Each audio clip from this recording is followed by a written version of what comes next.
What's going on in the moment in the world is, especially on social media, there has emerged this thing called the attention economy. I'm sure you've Mhm. heard the term. And what that means is that people are earning money from where you put your attention. In other words, your attention has value. So, what do nothing means to me a lot of the time is don't burn your attention. Don't put it like go down the scroll hole on your Facebook or your Instagram feed or down the YouTube rabbit hole. I mean, we've all done that. It's about being a little more directed with your attention. Rather read a book or have a conversation, because what are you actually doing when you're scrolling through a social media feed? So, what do you see on your social media feed? You see stuff from your friends. You see stuff that's related to stuff you've liked before or viewed before. In other words, you're sitting in a very tightly ring-fenced little cabin. Mm. So when you persistently put your attention into the echo chamber of social media, you are denying yourself diversity of inputs.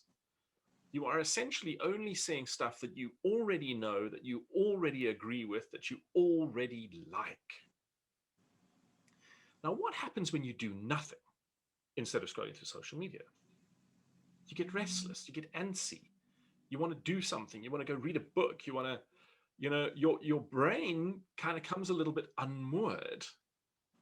And that's a good thing. you know, we are so busy from the moment we wake up until the moment we go to bed, being busy with something or other. And all those moments where 30 years ago you would have been doing nothing, we are now on our phones or on our tablets or Yeah. doing something all the time.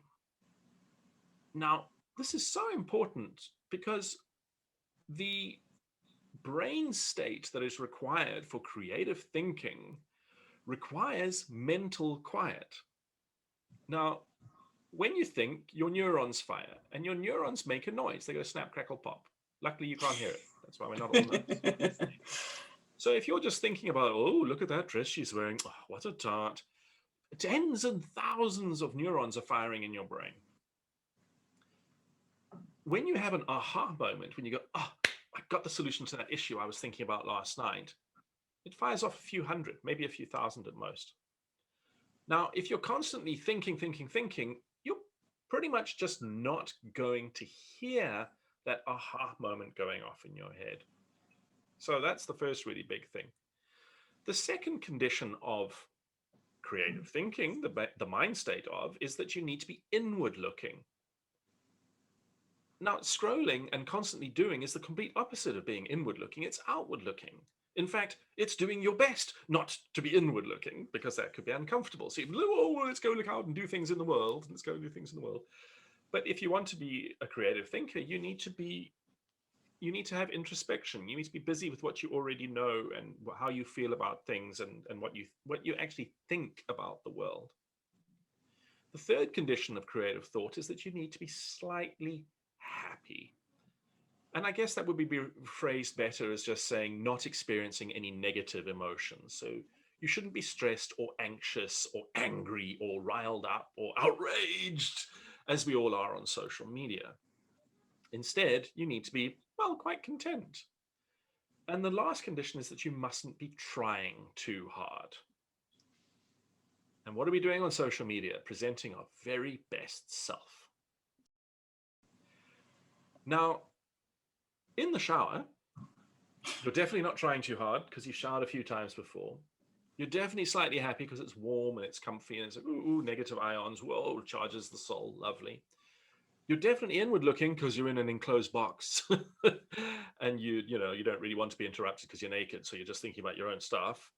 And you most certainly have mental quiet because you're relaxed and that falling water is doing its trick. And that's why you so often come up with fantastic ideas in the shower.